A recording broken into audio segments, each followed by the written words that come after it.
할렐루야. 10월 21일 금요일 새벽 기도회 시작하겠습니다. 오늘 말씀은 창세기 38장 1절에서 11절까지의 말씀입니다.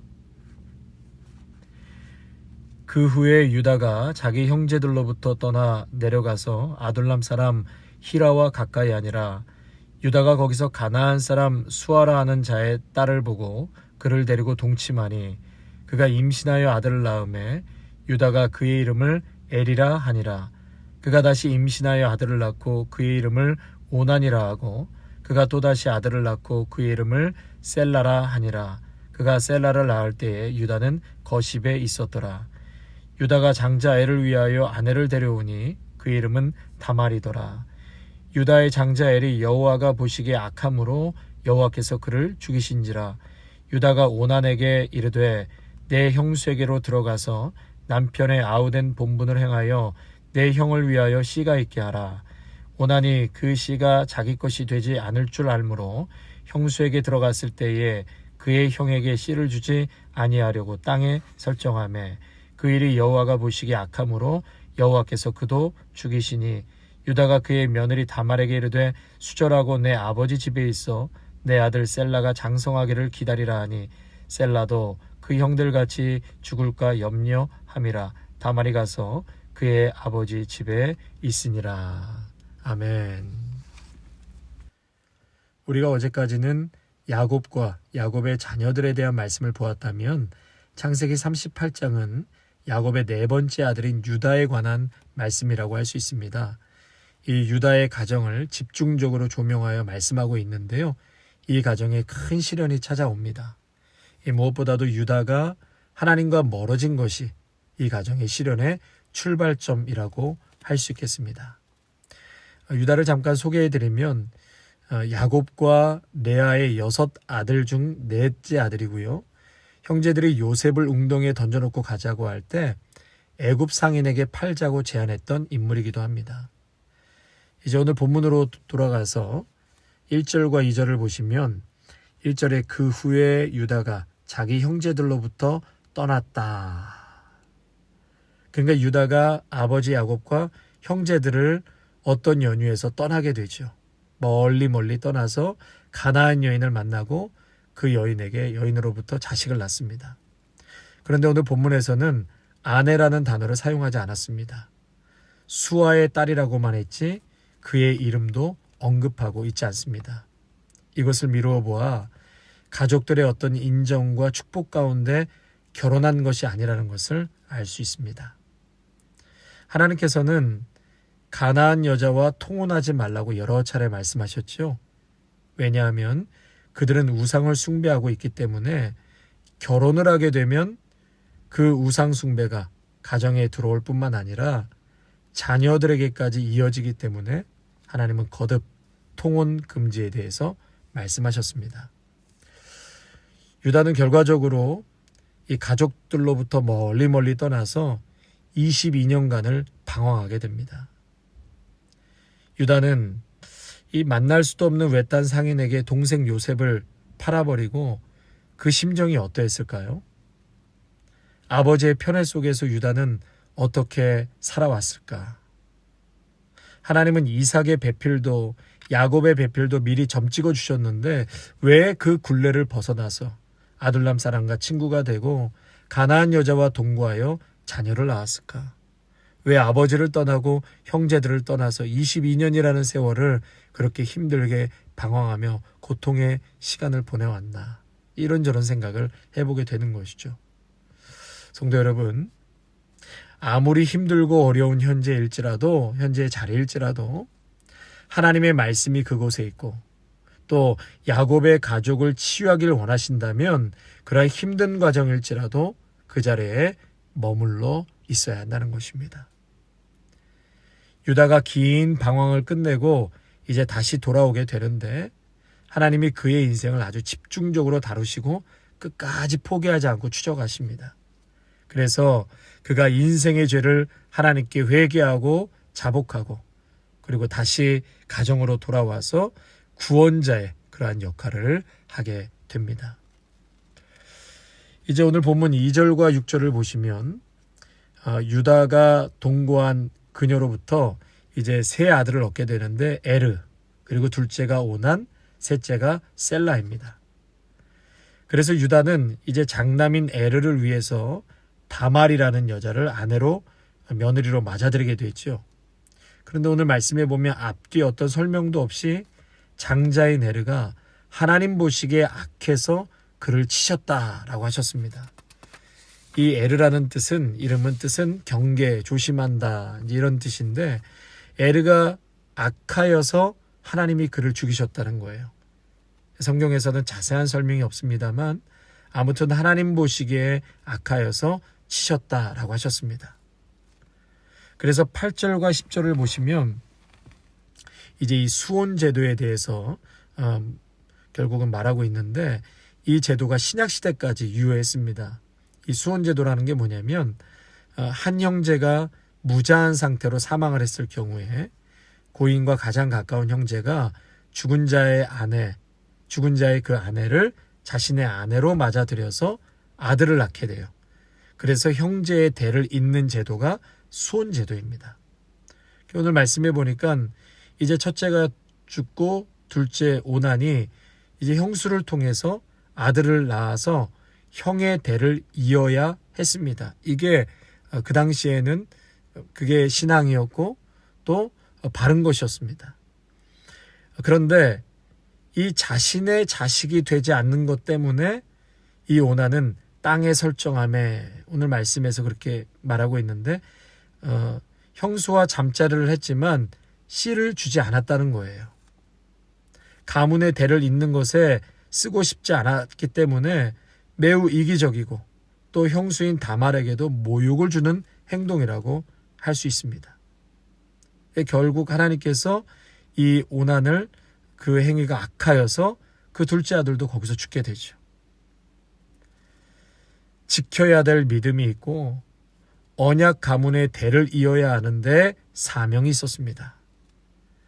그런데 아버지가 방황하며 살게 되니까 이 자식들이 신앙적 관점이 없이 세상적 관점으로만 보게 되니까 믿음의 대를 잇는 것의 중요성을 전혀 인식하지 않고 있지 않았다는 것이죠.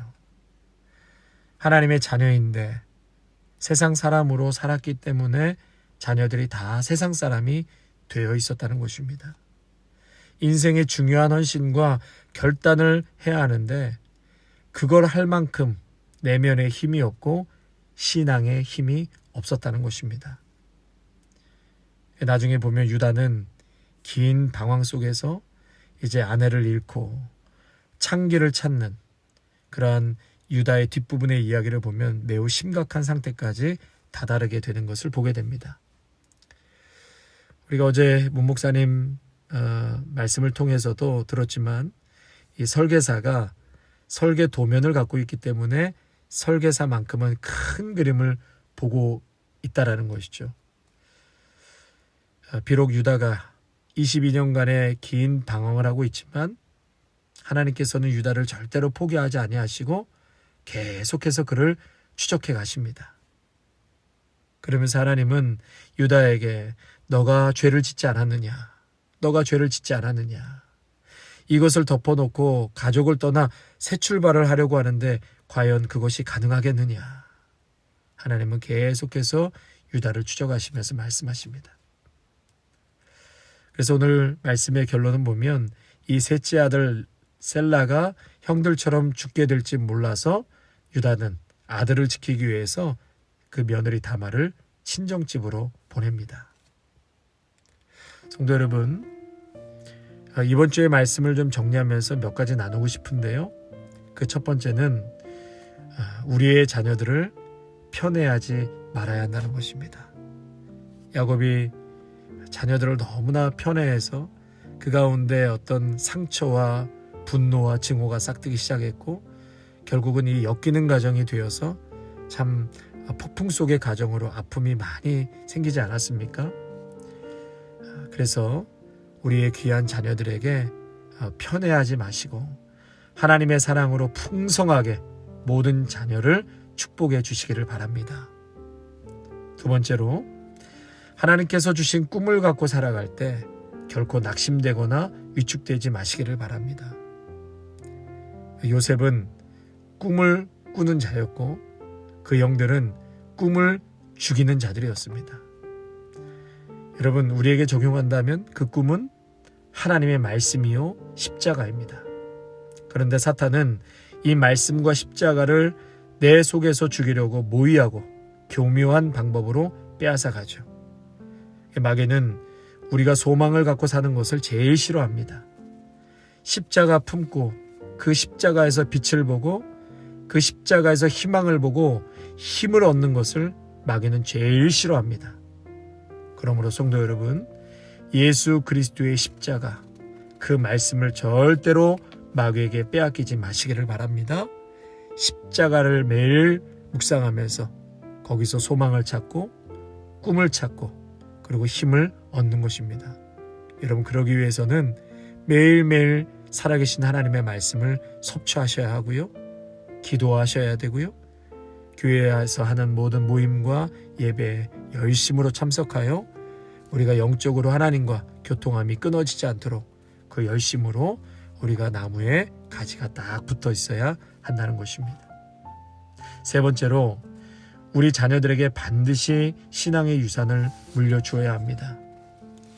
세상에서는 공부 열심히 해서 경쟁력을 갖고 세상에서 어느 정도 위치가 되고 나서야 그 다음에 신앙생활하라고 하죠. 사실 은연중에 얼마나 우리가 그렇게 많이 가르쳤습니까?